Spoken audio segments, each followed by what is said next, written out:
আজকাল চাকরি পরীক্ষাতে কম্পিটিটিভ পরীক্ষাতে এই ধরনের এমসিকিউ প্রায় দেখা যায় যে 1 এর 1% কত হবে, 7 এর 7% কত হবে, 25 এর 20% কত হবে। অর্থাৎ যেকোনো একটা সংখ্যা, যেকোনো একটা নাম্বার, ওই নাম্বারের ওই পার্সেন্টেজটাই বার করতে বলা হবে এবং আমরা আনসার করব 1 সেকেন্ডে, 2 সেকেন্ডে, বড়জোর 3 সেকেন্ডে।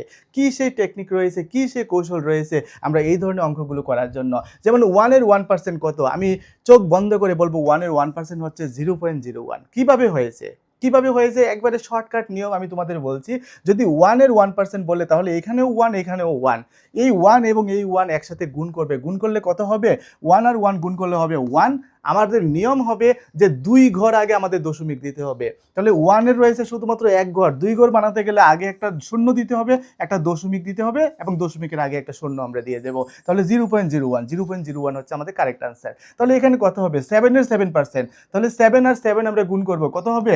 7 7 হবে 49। আমাদের নিয়ম হচ্ছে 2 ঘর আগে দশমিক। তো এখানে অলরেডি 2 ঘর আছে। তাহলে 49 এর আগে আমরা দশমিক দিয়ে দেব, আগে একটা শূন্য দিয়ে দেব। তাহলে 0.49। তাহলে আমাদের কারেক্ট আনসার হবে কোনটা? 0.49। যেমন 25 এ 25%, তাহলে 25 ইন্টু 25 কত? 25 25 হয় 625। আমরা 2 ঘর আগে যদি দশমিক দিই তাহলে 6.25। তাহলে 6.25 হলে আমাদের কারেক্ট আনসার কোনটা হবে? 6.25 এটা হবে। কত সহজ টেকনিক দেখো পরীক্ষাতে। আর এই ধরনের প্রশ্নই আসবে, কারণ যেগুলোর মধ্যে টেকনিক রয়েছে, যেগুলোতে কৌশল রয়েছে, ওই ধরনের প্রশ্নই কিন্তু পরীক্ষাতে আসে। এবার চলো আমরা আরেকটা কৌশল দেখে নিই আরও শর্টকাট ওয়েতে। অনেক সময় পরীক্ষাতে আসে যে 10 এর 10% কত?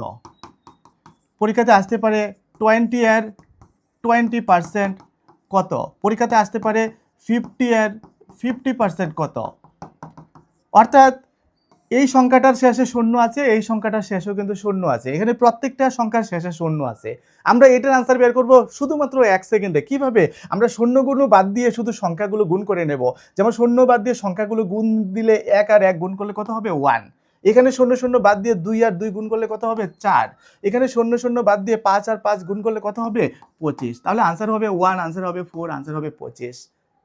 তো অঙ্কের এই ধরনের সব শর্টকাট মেথডগুলো দিয়েই আমি তোমাদের জন্য ম্যাথমেটিক্সের উপরে এই স্টাডি মেটেরিয়ালটা তৈরি করেছি, যেটা হচ্ছে বেসিক ম্যাথ। যে কোনো কম্পিটিটিভ পরীক্ষার জন্য এটা খুবই প্রয়োজন। সম্প্রতি ত্রিপুরা ফরেস্টার এবং ফরেস্ট গার্ডের অনলাইন অ্যাপ্লিকেশন চলছে। তোমরা যারা যারা অনলাইনে অ্যাপ্লিকেশন করেছো, ম্যাথে একটা সর্বোচ্চ স্কোর করার জন্য এই স্টাডি মেটেরিয়ালটা পাশে রাখতে পারো। আর এই স্টাডি মেটেরিয়ালটা তোমরা অনলাইনেও নিতে পারো, অফলাইনেও নিতে পারো। যদি অনলাইনে নিতে চাও তাহলে গুগল প্লে স্টোরে আমাদের স্কুল অফ মেরিটের মোবাইল অ্যাপ রয়েছে। ওই মোবাইল অ্যাপের মাধ্যমে ঘরে বসেই শুধু এই স্টাডি মেটেরিয়ালই নয়, প্রত্যেকটা সাবজেক্টের প্রত্যেকটা টপিকের উপর স্টাডি মেটেরিয়াল শর্টকাট কৌশলের মাধ্যমে তুমি ঘরে বসে প্রস্তুতি নিতে পারবে। আর যদি সরাসরি আমাদের এই স্টাডি মেটেরিয়ালগুলো নিতে চাও তাহলে আমাদের ইনস্টিটিউশনে ভিজিট করে আমাদের এই স্টাডি মেটেরিয়ালগুলো তোমরা নিয়ে যেতে পারো।